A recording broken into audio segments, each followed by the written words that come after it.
Hi friends, welcome to biology for DSC.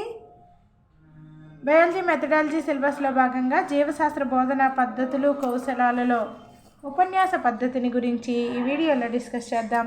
ప్రాచీన కాలం నుంచి అనుసరించబడుతూ ప్రస్తుత కాలంలో కూడా అన్ని స్థాయిలలో ఉపయోగించబడుతున్న బోధనా పద్ధతులలో ఉపన్యాస పద్ధతి ఒకటి. లాక్టేర్ అనే లాటిన్ పదం నుండి లెక్చర్ అనే ఇంగ్లీష్ పదం ఉద్భవించింది. దీని అర్థం బిగ్గరగా చదవడం. ఈ పద్ధతిలో ఉపాధ్యాయుడు ఉపన్యసిస్తూ లేదా రాతపూర్వకంగా వివరిస్తూ ఉంటే విద్యార్థి వింటూ ఉంటాడు. అందువలన ఈ పద్ధతిని నల్లబల్లపై రాసే పద్ధతి, telling method or chalk and talk method అని కూడా అంటారు. ఈ పద్ధతిలో పాఠాన్ని ఉపోద్ఘాతం ద్వారా ప్రారంభించి విషయాన్ని హాజరుపరిచి సాధారణీకరణలు చేసి ముగింపు పలకడానికి అనుకూలంగా ఉంటుంది. కాల నిర్ణయ పట్టికకు అనుగుణంగా నిర్ణీత కాలంలో సిలబస్ పూర్తి చేయబడుతుంది. ప్రదర్శన ద్వారా కానీ నమూనాల ద్వారా కానీ వివరించడానికి అవకాశం లేని సైద్ధాంతిక విషయాలను బోధించడానికి ఉపన్యాస పద్ధతి మాత్రమే సరి అయినది. ప్రదర్శన ద్వారా కానీ నమూనాల ద్వారా కానీ వివరించడానికి అవకాశం లేని సైద్ధాంతిక విషయాలను బోధించడానికి ఉపన్యాస పద్ధతి మాత్రమే సరి అయినది. ఏదైనా యూనిట్ ప్రారంభానికి, యూనిట్ విషయానికి అదనపు సమాచారాన్ని అందించడానికి, ముఖ్యాంశాలను మరలా వివరించడానికి ఈ పద్ధతి ఉపయుక్తమైనది. ఆదర్శవాదులు, ఐడియలిస్టులు అనుసరించిన ఈ పద్ధతిని ప్రాకృతికవాదులు, వ్యవహారిక సత్తావాదులు విజ్ఞాన శాస్త్ర బోధనకు సరి అయినది కాదని తిరస్కరించారు. విద్యార్థి కంటే విషయాన్ని బోధించడానికి ఎక్కువ ప్రాముఖ్యత కలిగిన ఈ పద్ధతిలో విద్యార్థులు ఎంతవరకు విషయాన్ని అవగాహన చేసుకుంటున్నారో ఉపాధ్యాయునికి తెలియదు. బ్లూమ్స్ విద్యా లక్ష్యాల వర్గీకరణకు సంబంధించి ఉపన్యాస పద్ధతి జ్ఞాన రంగానికి మాత్రమే సంబంధించినది. విద్యార్థులు వినడం, అవగాహన చేసుకోవడం, కొన్ని సందర్భాలలో అన్వయించడం మినహా భావావేశ రంగం, మానసిక చలనాత్మక రంగాలకు సంబంధించిన లక్ష్యాలను సాధించడం జరగదు.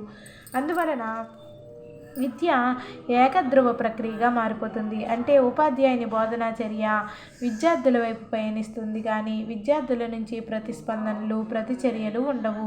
ఫలితంగా విద్యార్థులలో పరిశీలనా శక్తి, వివేచన, అభ్యసన ప్రక్రియలు మొదలైన అనేక విషయాలు అభివృద్ధి చెందవు.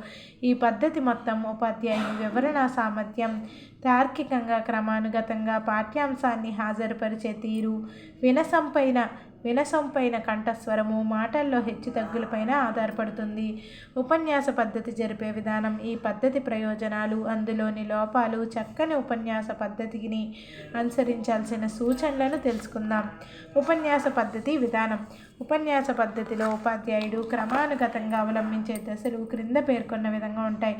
ఈ పద్ధతిలో ఉపాధ్యాయుడు పాఠాన్ని ఉపోద్ఘాతం ద్వారా ప్రారంభిస్తాడు.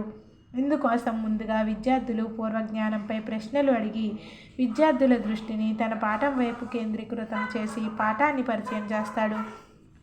రెండవది ఏంటంటే పాఠాన్ని సరళం నుంచి సంక్లిష్టం వైపు తార్కికంగా క్రమానుగతంగా ఉపన్యసిస్తాడు. నల్లబల్లపై ముఖ్యాంశాలు, నిర్వచనాలు, కఠిన పదాలు, శాస్త్రీయ పదాలు మొదలైన విషయాలను రాస్తూ పటములు గీస్తూ విద్యార్థులను తమ నోటు పుస్తకంలో అదేవిధంగా రాయమని సూచిస్తాడు. అవసరమైన చోట విద్యార్థులను ప్రశ్నిస్తూ కొన్ని విషయాలను మరలా చెప్తూ ఉపన్యాసాన్ని కొనసాగిస్తాడు. ఉపన్యసించిన పాఠ్యాంశాల ఆధారంగా సాధారణీకరణలు చేస్తాడు. మొత్తం పాఠంలోని ముఖ్యాంశాలను మరలా చెప్పి ఉపన్యాసాన్ని ముగిస్తాడు. విద్యార్థులు ఎంతవరకు అర్థం చేసుకున్నారో తెలుసుకోవడానికి ప్రశ్నలు వేసి సమాధానాలు రాబడతాడు. ఉపన్యాస పద్ధతి ప్రయోజనాలు. ఈ పద్ధతి ద్వారా తక్కువ కాలంలో ఎక్కువ పాఠాలను బోధించవచ్చు.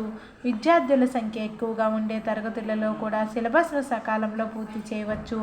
అన్ని బోధనా పద్ధతుల కంటే సులభమైనది. సమయానుకూలంగా, క్లుప్తంగా లేదా వివరణాత్మకంగా బోధించవచ్చు. ప్రయోగశాలలు, బోధనోపకరణాల అవసరం ఉండదు కాబట్టి ఆర్థికంగా లాభదాయకం. విద్యార్థులలో ప్రేరణ కలిగించడానికి, ప్రయోగాలు వివరించడానికి, విద్యార్థుల స్థాయికి తగినట్లుగా బోధించడానికి ఈ విధానం చక్కగా ఉపయోగపడుతుంది. క్లిష్టమైన దృగ్విషయాలను సరళంగా వివరించే తీరు, స్పష్టమైన భావ ప్రకటనతో మనసుకు హత్తుకునేలాగా బోధనా పటిమ విద్యార్థులలో ఆసక్తులను కలిగిస్తాయి. శాస్త్రవేత్తల జీవిత విశేషాలు, వారి పరిశోధనలు, వాటి ఫలితాలు మొదలైన విషయాలను విద్యార్థులకు ఆసక్తికరంగా, సులభంగా బోధించవచ్చు. ఉపన్యాస పద్ధతిలోని లోపాలను చూద్దాం. తరగతి గది విజాతీయ సమూహం. ఉపన్యాస పద్ధతిలో వైయక్తిక భేదాలకు అనుగుణంగా బోధన జరగదు. ఉపాధ్యాయుని బోధనను విద్యార్థి శ్రద్ధతో వింటున్నాడని, గ్రహిస్తున్నాడని చెప్పలేం. ఆచరించి నేర్చుకోవడం ఉండదు కనుక నేర్చుకున్న విషయం ఎక్కువ కాలం గుర్తుండదు. ఉపాధ్యాయుని బోధనా వేగంతో అందరి విద్యార్థుల అభ్యసన వేగం సమన్వయం కాదు. విద్యార్థుల వైయక్తిక భేదాలకు అనుగుణంగా ఉపన్యసించడం జరగదు. ఫలితంగా చాలామంది విద్యార్థులకు ఉపన్యాసం విసుగు పుట్టించేదిగా ఉంటుంది. ప్రత్యక్ష అనుభవాలకి అవకాశం ఉండదు కనుక మూర్త భావనలు ఏర్పడవు. శాస్త్రీయ దృక్పథం, శాస్త్రీయ శిక్షణకు ఈ పద్ధతి దోహదం చేయదు. ప్రయోగాత్మకంగా అభ్యసనం చేయడానికి ఇందులో అవకాశం లేదు కాబట్టి నైపుణ్యాలు అభివృద్ధి చెందవు. విద్యార్థి అభ్యసన పూర్తిగా ఉపాధ్యాయునిపైనే ఆధారపడుతుంది. ప్రభావవంతమైన ఉపన్యాస పద్ధతికి సూచనలు. ఉపన్యాసంతో పాటుగా ఉపాధ్యాయుడు పాఠంలోని ముఖ్యాంశాలు, నిర్వచనాలు, కఠిన పదాలు, శాస్త్రీయ పదాలను నల్లబల్లపై రాయడం, పటములు గీయడం వలన విద్యార్థులకు పాఠం సులువుగా అర్థమవుతుంది. విద్యార్థులను కూడా విషయాలను రాయమనడం, చిత్రాలను గీయమనడం ద్వారా వారి మనస్సును పాఠం మీద లగ్నం చేయడం జరుగుతుంది. ఉపన్యాసం మధ్యలో విద్యార్థులను ప్రశ్నించడం ద్వారా ఎంతవరకు గ్రహించారో తెలుసుకోవచ్చు. అభ్యసనంలో చురుకుగా పాల్గొనేటట్లు చేయవచ్చు. తార్కికంగా అంశాల అనుసంధానితంగా మనోవైజ్ఞానికంగా ఉపన్యసించడం వలన విద్యార్థుల వైయక్తిక భేదాలు కొంతవరకు పరిగణించబడి ఎక్కువ మందికి పాఠం అర్థమవుతుంది. స్పష్టమైన భావ వ్యక్తీకరణ, సరళమైన భాషను వాడడం, విద్యార్థులతో కంటి అనుసంధానం ద్వారా ఉపన్యాస పద్ధతిని విజయవంతం చేయవచ్చు. వినసంపైన కంఠధ్వనితో, చక్కని హావభావ ప్రదర్శనలతో ఉపన్యాసం చేయడం ద్వారా విద్యార్థులకు అర్థమయ్యేలా బోధించవచ్చు. ముఖ్యమైన విషయాలు, కష్టమైన పదాలు మరలా చెప్పడం వలన ఎక్కువ మంది విద్యార్థులకి పాఠం అవగాహన అవుతుంది. అప్పుడప్పుడు సందర్భానుసారంగా హాస్యం, నాటకీకరణ, చతురోక్తుల ద్వారా విద్యార్థులను ఆనందింపజేసి పాఠ్యాంశం పట్ల అవధానాన్ని కలిగించవచ్చు. పాఠ్యబోధన పూర్తయ్యాక సారాంశాన్ని చెప్పడం వలన విద్యార్థులకు అంతవరకు నేర్చుకున్న విషయం పట్ల చక్కని అవగాహన కలుగుతుంది. ఉత్సాహంగా ఉపన్యసిస్తూ తరగతిలో విద్యార్థులందరినీ గమనిస్తూ ఉండాలి. ఉపన్యాస పద్ధతిలో ఉపాధ్యాయుడు పాటించవలసిన అంశాలు. ఉపన్యాస పద్ధతి విజయవంతం అవ్వడానికి ఉపాధ్యాయుని మూర్తిమత్వం కూడా దోహదపడుతుంది. ఎందుకంటే అనేక విషయాలలో విద్యార్థులు ఉపాధ్యాయుడినే అనుసరిస్తారు. క్రింద పేర్కొన్న అంశాలను ఉపాధ్యాయుడు పాటించడం ద్వారా ఉపన్యాస పద్ధతి ద్వారా విద్యార్థులకు చక్కగా బోధన జరపవచ్చు.